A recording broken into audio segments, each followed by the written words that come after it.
guys, kembali lagi di channel GKJ Pekalongan. Oke, saat ini GKJ Pekalongan sedang berada di masa Advent Natal. Nah, kali ini kita mau membahas tentang persekutuan doa kedua dengan tema kesalahan yang sama. Nah, saat ini kita sedang berada di sini bersama dengan Pak Argo. Halo teman-teman semua, Bapak Ibu Saudara. Iya, betul. Oke. Nah, kenapa kok kita di sini mau ngobrol-ngobrol nih Pak? Karena kan temanya itu kan kesalahan yang sama.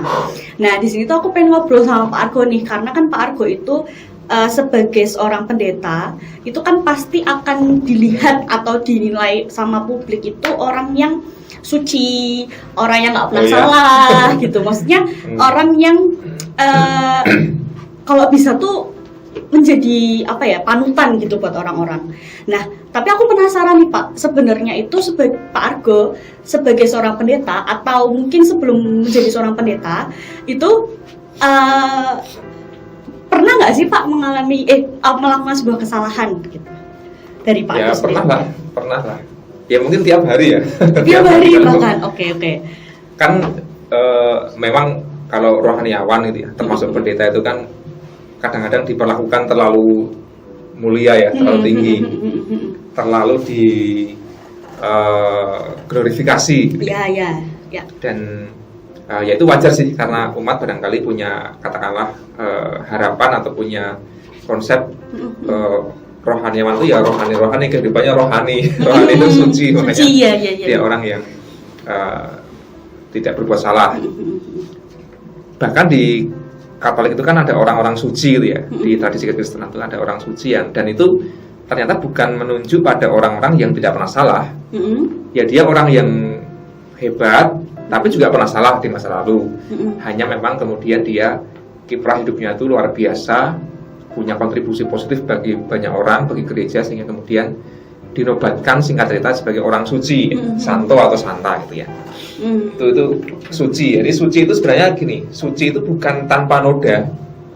Suci itu sebenarnya adalah khusus, istimewa. Kalau orang Jawa mengatakan disengker, ini diistimewakan, dispesialkan. Itu sebenarnya suci itu seperti itu. Oh, berarti bukan berarti dia nggak pernah salah gitu. Ya, bukan flawless. Oke. Nah, tentu saya sebagai pendeta apalagi jelas melakukan berbagai macam kesalahan ya. Ya barangkali kesalahannya bukan yang ekstrim atau tidak diumbarkan, tidak diketahui oleh banyak orang, tapi ya pasti berbuat kesalahan dari masa kecil sampai sekarang lah, sehari-hari gitu sih. Jadi menurut saya tidak ada orang yang tidak pernah berbuat salah, ya kecuali barangkali Yesus yang ada dogma mengatakan dia satu-satunya manusia yang tidak berdosa kan begitu. Tapi itu kan debatable ya. Tapi pernah nggak sih Pak, mungkin sepanjang Pak Argo sampai dari kecil sampai sekarang itu merasa terpuruk atau merasa kok aduh aku gagal nih, aku udah gagal nih pada posisi ini, kayaknya aku gagal gitu, atau aku berdosa banget nih kayak gitu, pernah nggak Pak? Kalau tak ingat-ingat kayaknya nggak pernah deh. Maksud saya terpuruk, punya masalah yang sampai tragis gitu belum pernah ya. Belum pernah. Okay. Entah kenapa kok hidup saya seolah-olah lancar-lancar saja sejak kecil gitu ya. Terus kemudian ketika sekolah, kuliah lancar. Ketika saya jadi pendeta juga lancar. Misalnya lulus kuliah terus ditimbali oleh GKJ Pekalongan juga. Ini gereja pertama yang nimbali saya, kemudian saya langsung terpilih dan bla bla bla. Jadi sampai sekarang kan gitu ya. Sehingga apa ya? Dan ketika kuliah juga daftar langsung terima gitu-gitu. Sehingga belum pernah ya. Makanya kadang mungkin kesalahannya adalah hidup saya terlalu mulus. Sehingga kurang punya pengalaman seperti ombak gitu terlalu ini. Mungkin jadinya nggak terlalu tangguh barangkali ya. Saya nggak tahu ya. Itu kesalahan. Oke. Tapi pernah nggak Pak? Kan tadi kan Pak Argo sendiri bilang kalau nggak pernah melakukan kesalahan. Nah, kalau kesalahannya diulang-ulang atau kesalahan yang sama gitu, pernah nggak Pak ngerasain kayak gitu? Kesalahan yang diulang dalam hidup Pak Argo gitu. Mungkin sajane aku tahu aku kayak gini, udah dikasih tahu orang-orang juga aku tahu gitu. Tapi kok kenapa ndelalai kok keulang lagi ya gitu. Ya mungkin dalam hal sederhana ya, makan kadang-kadang sembarangan gitu. Terus itu kalau nanti akibatnya soal kesehatan ya. Tapi yang biasanya berulang itu kan ketika terkait dengan sifat atau karakter atau apapun namanya, kepribadian, dan itu terjadi berulang karena sudah terbiasa begitu. Misalnya saya orang yang kata teman-teman itu nganu ketus sih. Oke. Kalau ngomong itu ketus. Bayangkan saya sekarang sudah agak lumayan menurut saya, tapi dulu sebelum saya masuk gereja itu ketusnya 2 kali lipat. Oke. Sekarang masih ketus ya. Nah itu kadang saya nggak sadar, teman-teman tuh komentar, kamu kok ngomong gitu sih, go itu loh tadi si itu tersinggung kamu ngomong gitu. Nah saya nggak merasa kalau ucapan saya itu terlalu ketus bagi dia, terlalu apa sih, jahat kali ya. Jahat, iya, nah iya. itu yang saya berkali-kali melakukan kesalahan itu, dan mungkin sampai sekarang. Tapi dulu lebih parah, sekarang sudah lumayan saya. Oke. Nah itu dampaknya apa Pak dengan perilaku ketus itu? Ya dampaknya disalahpahami, terus menyakiti hati orang lain kan. Relasi saya kepada beberapa orang kemudian tidak terlalu harmonis gitu ya. Karena nggak tahu itu saya kurang punya kemampuan untuk mengendalikan ucapan. Kalau sekarang yang barangkali texting gitu ya, sehingga kadang-kadang terlalu menyinggung gitu loh. Meskipun maksudnya nggak ini ya, tapi bagi orang tertentu yang mungkin perasa gitu nggak nyaman gitu, ketus gitu. Nah itu kan berarti Pak Argo mungkin mengakui ya tanda-tanda kutip bahwa itu mungkin sebuah kesalahan. Ya. Nah tapi pada sampai titik apa akhirnya Pak Argo berpikir kayak, oh ya ini aku kayaknya ini aku kesalahan, udah dikasih tahu orang berkali-kali tapi kok tetap aja. Terus pada akhirnya kayak, oh iya deh aku harus berubah nih kayaknya. Nah itu pada titik apa Pak? Apa ya? Mungkin ketika menyadari semakin banyak orang yang terdampak dari itu omonganku, terus prinsipnya adalah kayaknya aku harus berubah gitu. Dan itu nggak sebentar lalu saya jadi orang yang ramah gitu, nggak. Itu butuh waktu dan latihan yang tidak gampang gitu. Ya sampai sekarang masih sering kan putuskan begitu ya. Nah, itu sih. Pernah merasa jahat nggak Pak? Kok aku jahat banget ya? Lah ya itu jahat. Iya berarti pernah ngerasa kayak gitu ya. Padahal kalau sekarang ya sama istri atau sama awam itu kan kadang-kadang galak gitu-gitulah. Oke. Itu.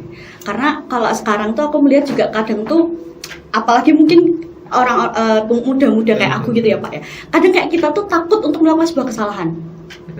Atau bahkan kalaupun misalkan kita melakukan sebuah kesalahan tuh kayak caranya kesalahanku tuh nggak ketahuan gitu. Bahkan ada yang mungkin sebenarnya aku tahu bahwa aku salah, terus karena aku tidak ingin dicap pendosa atau dicap jahat gitu, atau karena aku juga kan kalau misalkan kita buat kesalahan kayak misalkan tadi ngomong ketus kan kayak aku merasa jahat ya gitu kan, kayak perasaanku jadi nggak enak gitu loh Pak. Nah untuk biar aku nggak merasakan kayak gitu tuh kadang tuh walaupun aku tahu aku salah tapi aku tidak mau mengaku bahwa aku salah. Gitu. Denial, iya. Karena aku takut untuk dicap jahat karena aku melakukan sebuah kesalahan gitu. Tapi buktinya Pak Argo pun pernah melakukan itu ya, kan? Saya nggak malu mengakuinya. Iya. Berarti kan sebenarnya orang yang mungkin kita anggap baik atau suci atau seorang pendeta sekalipun tuh sebenarnya pernah membuat kesalahan gitu ya Pak. Nah, tapi gimana caranya kita untuk berproses dengan itu, mau untuk mengakui kesalahan kita menjadi lebih baik gitu ya Pak. Saya tuh belajar manusia itu punya spektrum sifat. Spektrum itu apa sih? Kalau warna itu kayak pelangi warna-warni gitu. Sehingga setiap orang itu pasti punya kekuatan di sisi ini, tapi dia juga punya kelemahan di sisi ini. Barangkali ketika dia berbuat salah itu ketika terkait dengan sisi lemah-lemah tadi itu. Iya, betul. Contoh saya ketus karena saya punya kelemahan soal empati, soal emosi itu saya nggak terlalu peka, gitu ya. Jadi orang peka ini pekok sering. Tapi karena kamu pekemu nggak mau ngomong ya, aku yang ngomong nggak peka kan pekok. Nah itu karena kelemahan itu sehingga dia nggak aware dan berbuat kesalahan. Nah ketika kita memahami manusia itu sebuah spektrum sebenarnya, ya kita menerima dia utuh. Jangan hanya melihat yang salah-salahnya, negatifnya, hitam-hitamnya, tapi juga lihatlah sisi lain. Nah, barangkali ketika orang, termasuk anak muda itu tidak aware atau tidak mau mengakui, karena jangan-jangan kultur kita, dunia kita yang menuntut kesempurnaan gitu. Ya, bisa Lolos ya, itu sehingga betul. Iya, sempurna lah. Sempurna, benar. Itu kan media sosial itu kan menampilkan sempurnanya Iya, aja gitu loh. Iya, betul. Dan menurut saya itu sisi yang bahaya juga secara psikologis ketika orang tidak punya ruang untuk ini aku yang jahat, aku yang salah, aku yang negatif. Tentu bukan berarti kemudian kesalahan dimaklumi senantiasa, tapi ketika kesalahannya itu terjadi ya oke, dan berusaha diperbaiki kan gitu. Kita bukan sedang menerima atau memaklumi kesalahan ya. Kalau itu fatal ya tetap harus diubah. Tapi menurut saya budaya nggak sehat adalah ketika orang menuntut sempurna tadi itu, dan itu nggak sehat dan malah melahirkan kemunafikan. Iya, betul. Karena sejujurnya aku juga sekarang melihat banyak orang yang seperti itu gitu, Pak. Iya. Tadi kan barusan khotbahnya tentang kesalehan yang seperti kain haid, kesalehan yang jangan najis saja tapi dia kesalehan. Maksudnya semua orang berbuat salah, jadi ya diterima saja gitu loh. Betul. Dan ada juga mungkin orang-orang yang melakukan sebuah kesalahan karena merasa dia jahat, karena dia merasa nggak baik, terus malah overthinking, terus malah nggak bisa bangkit lagi, Pak. Gitu. Jadi mungkin karena dia ternyata aku udah jahat banget ya, aku sudah berdosa, aku udah sangat berdosa gitu. Jadi kayak guilty. Akhirnya feeling guilty gitu. Apa sih bahasanya, Pak? Merasa bersalah. Ya, akhirnya kayak udah aku jadi mengurung diri, menarik diri dari pergaulan kayak gitu. Itu kan juga ada kan, Pak? Betul, dan itu salah satu pemicu depresi itu seperti itu sebenarnya, dan itu bahaya. Makanya menurut saya kesadaran yang penting itu begini. Apalagi anak-anak muda ya, para ahli mengatakan lah, usia muda itu adalah usia di mana kita berbuat salah. Ada yang mengatakan buatlah kesalahan sedini mungkin. Iya. Kan? Ya. Jadi mumpung masih muda, mumpung risiko-risiko masih cenderung kecil, salah aja nggak apa-apa. Ambil keputusan yang salah nggak apa-apa. Karena itu akan mengajarkan hal yang berharga. Kelak ketika sudah dewasa, kita nggak mengulangi hal yang sama. Itu menurut saya kesalahan di masa muda itu nggak apa-apa. Nggak apa itu maksud saya bukan memaklumi kesalahannya, tapi maksudnya itu oke, tapi terus berubahlah. Nah, kadang-kadang manusia itu yang terpuruk dengan guilty tadi itu adalah orang-orang yang lebih sulit mengampuni dirinya sendiri daripada mengampuni orang lain. Ya. Padahal mengampuni diri sendiri itu juga sangat penting. Betul. Sangat penting lah. Iya, betul. Dan banyak orang yang mentalnya itu susah bahagia karena terpenjara oleh rasa bersalahnya itu. Itu kan kasihan. Iya. Dan bahkan kalau aku melihat juga banyak kan dari kecil tuh memang karena dituntut sempurna itu jadi nggak boleh salah gitu loh, Pak. Jadi kayak ketika aku melakukan sebuah kesalahan jadi kayak kamu kayak gini ya, gini. Nah itu jadi kayak semakin oh iya aku salah. Nah padahal dengan kesalahan itu kan kita juga bisa belajar yang benar seperti apa gitu kan.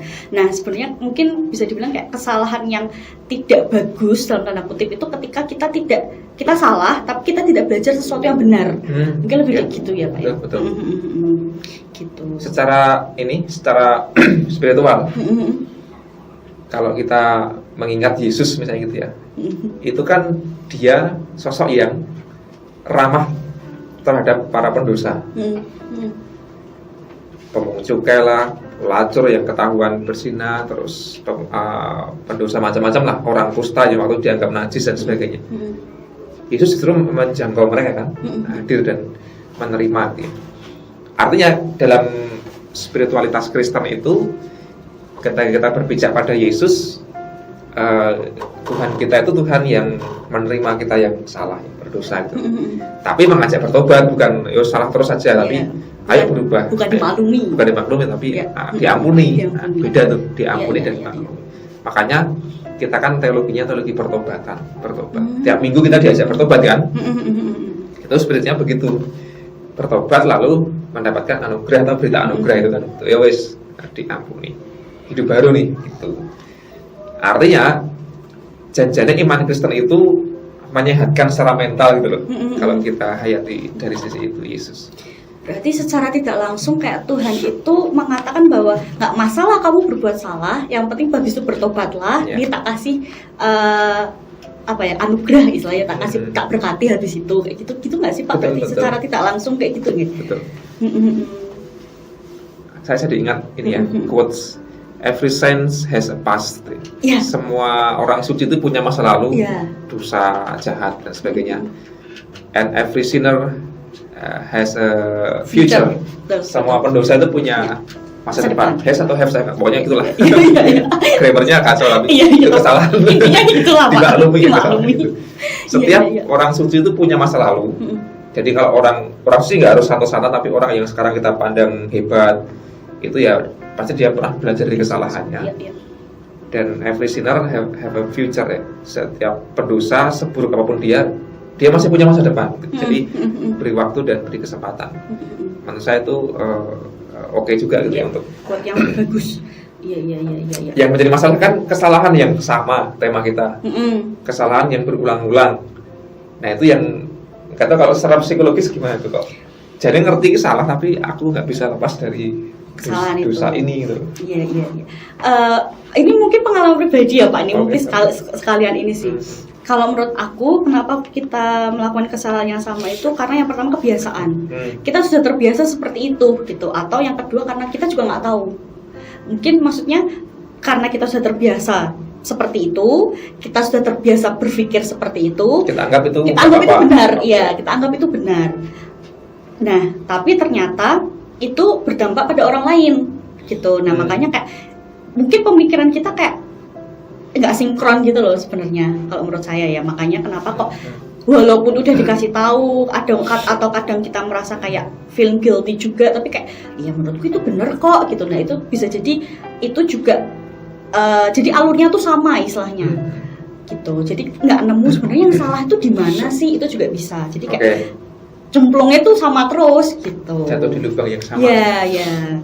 Gitu sih kalau menurutku Pak. Gitu. Tapi menurut aku ini sangat apa ya bahasanya ya?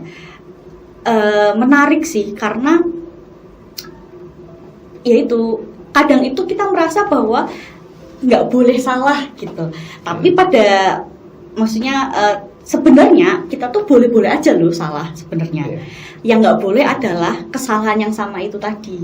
Jadi ketika kita melakukan sebuah kesalahan, sebaiknya kita segera untuk melihat bagaimana sih yang benar, bagaimana sih yang salah tuh bagian di sebelah mana sih gitu. Toh orang-orang yang mungkin kita lihat sempurna, kita lihat itu suci, kita itu lihat itu benar, sebenarnya mereka juga berbuat salah gitu. Bahkan Tuhan pun memaklumi kita, bukan memaklumi ya, mengajak kita untuk nggak apa-apa loh kalian salah, yang penting habis itu kalian bertobat ya, nih tak kasih pengharapan kayak gitu. Betul. Gitu nggak? Nah, masa Advent ini kan masa itu bertobat. Iya. Akui saja, nggak usah denial kalau kita salah berdosa, tapi oke, kita bawa kepada Tuhan dan aku mau berubah kan begitu. Nah memang sayangnya itu secara iman atau agama itu kadang-kadang tuntutan untuk hidup suci itu terlalu berlebihan. Doktrin kesucian, kesakralan itu pada porsi yang pas itu oke gitu. Tapi kalau kebablasan itu pasti jatuhnya pada kemunafikan dan penyalahgunaan kekuasaan atau wewenang. Dan termasuk kalau kita lihat sejarah itu, gereja pernah terjatuh pada dosa itu ketika abad pertengahan. Ketika umat atau masyarakat dituntut untuk suci, rohani, tapi dibalik itu malah korupsi, malah persekongkolan jahat itu terjadi oleh gereja gitu loh. Maksud saya mungkin hal semacam itu perlu kita waspadai ketika kita menuntut kesucian dan kesalehan yang berlebihan, malah kadang-kadang tidak sehat. Dan Yesus juga kan berhadapan dengan ahli Taurat lah, orang Farisi yang suci pakai jubah di pinggir pasar gitu. Yesus kan nggak simpatik lah gitu. Ketika itu hanya sekadar pamer, tapi lebih pada, nah ini kesalehan itu kesalehan ritual tapi juga kesalahan sosial. Nah, agama-agama itu kadang-kadang hanya menekankan kesalahan ritual atau individual, berdoa lah, gitu-gitulah. Itu oke ya, itu harus, tapi kesalahan sosial juga jangan lupa. Salah nih sosial, bagaimana berrelasi dengan orang yang berbeda, bagaimana hidup taat aturan, bagaimana nggak korupsi, itu kan kesalahan juga.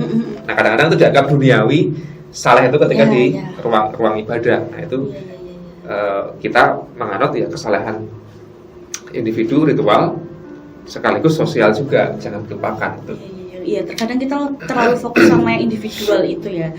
Kalau misalkan kita udah merasa dekat sama Tuhan, kita melakukan sama Tuhan, itu kayak kita merasa udah kayak paling suci gitu loh, Pak. Betul. Dan itu kan bahaya. Iya, itu bahaya benar-benar. Perasaan merasa diri atau kelompoknya lebih suci itu biasanya diiringi dengan menyalahkan atau menjelekkan pihak lain. Betul. Iya. Bahkan ada buku yang menarik, Cynthia, kesalahan pasar, kesalahan market. Jadi dosen saya itu menulis buku, jangan berpikir kesalahan itu hanya ada di gereja, di masjid, di vihara, tapi ada juga di dalam dunia usaha, bisnis, entrepreneur, itu ada kesalahan-kesalahan juga gitu loh. Dan bahkan dia mengatakan gereja harus belajar juga dari mereka. Misalnya gini, kesalahan itu dalam arti misalnya soal kejujuran. Ada banyak dong perusahaan yang jujur, yang menggaji karyawannya dengan pantas. Itu kan bagus nih.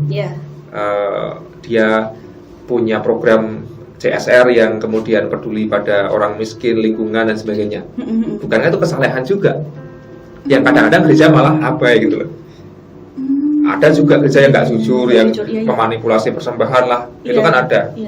Belajarlah dari entrepreneur yang terbuka nih neraca keuangannya, yang dia bahkan open access dan sebagainya, terbuka pada lintas segmen.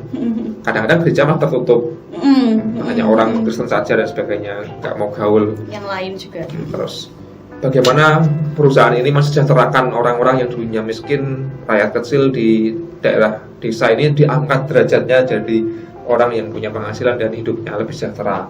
Nah, itu kan ini banget, salah banget gitu. Iya, dia dengan nakal itu menulis buku kesalahan pasar. Jadi tidak hanya kesalahan altar di ruang ibadah, tapi kesalahan pasar gitu. Makanya jangan dilihat bisnis itu selalu jahat, kotor. Ya ada sih, tapi mereka juga mempraktikkan kesalahan juga. Dan saya ingat basis teologi yang dipakai itu perusahaan itu kan company ya, company. Dan tahukah kamu bahwa company itu dari kata cum panis? Apa sih artinya? Panis itu artinya, aku lupa kalau nggak salah. Hukuman. Bahasa bukan bahasa Latin panis.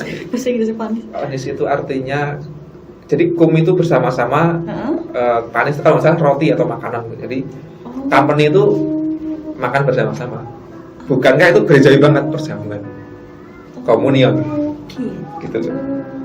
Jadi kata company itu punya nilai spiritual juga sebenarnya. Bahwa ada company yang jahat merusak alam, ya itu ada. Tapi saya secara filosofis itu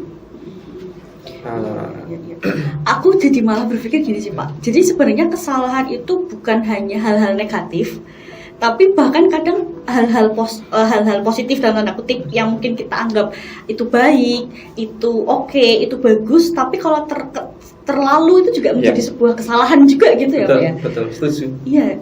Paradoks iya, kayak misalkan kayak tadi Pak Argo nggak pernah melalui sebuah tantangan, itu juga sebuah kesalahan gitu. Ya, menurut saya itu bahaya juga. Nanti kalau saya mendapat masalah tantangan yang besar, bisa nggak mengatasi itu stresnya, gitu sih. Nah, mungkin dampaknya pada mudah stres gitu, karena nggak teruji oleh pengalaman. Makanya beruntunglah orang-orang yang pernah terpuruk, pernah punya pengalaman itu, sehingga dia belajar gitu loh. Makanya orang-orang yang bijak sekarang itu biasanya orang-orang yang dulu pernah terpuruk, pernah berbuat kesalahan. Pernah berbuat kesalahan. Jadi saya nggak bijak-bijak amat sebenarnya. Kayaknya aja. Karena pendeta aja ya Pak ya, jadi kayak kelihatan ini gitu. Ya, tapi saya belajar dari jemaat. Iya, dari betul. teman-teman semua. Iya. Kesalahan itu bukan cuma dari kita, tapi dari kesalahan orang lain kita juga bisa belajar. Benar-benar. Wah, ini menarik sih Pak kalau menurut aku. Jadi mungkin kalau aku ambil kesimpulan tuh bisa dibilang it's okay to make mistake gitu loh. Jadi kayak nggak masalah juga kalau kita melakukan sebuah kesalahan. Kesalahan itu bukan juga berasal dari hal-hal negatif atau perilaku-perilaku yang jelek, tapi hal-hal yang terlalu positif pun bisa menjadi sebuah kesalahan kalau kita tidak bisa mengontrol itu. Ya, gitu. Kalau berlebihan juga gitu. Jadi mungkin buat teman-teman atau bapak ibu yang ada di rumah, kalau mungkin masih merasa melakukan sebuah kesalahan, masih merasa terpuruk, masih merasa insecure karena merasa berdosa apa segala macam, nggak masalah bapak ibu atau teman-teman, karena yang penting kita tetap bangkit, kita percaya sama Tuhan, kita kembali ke Tuhan, kita mohon pengampunan gitu ya Pak. Karena bertobat ya, karena Tuhan sendiri pun karena Tuhan sendiri pun mengajak kita bahwa ayo setiap ke gereja seminggu sekali pun kita diajak untuk bertobat terus gitu. Mungkin ada kata-kata terakhir Pak Argo? Ya, kembali ke Advent, karena kita itu sedang menyongsong menantikan Tuhan yang datang, ya kita songsong dengan hati, dengan batin yang bersih, bukan dalam arti suci tanpa noda, tapi bersih, motivasinya tulus, dan ya inilah saatnya untuk kita bertobat dari berbagai kesalahan kita. Semoga Tuhan menguatkan kita semua yang terus berusaha menjadi orang baik. Terima kasih Pak Argo, sampai ketemu di video selanjutnya.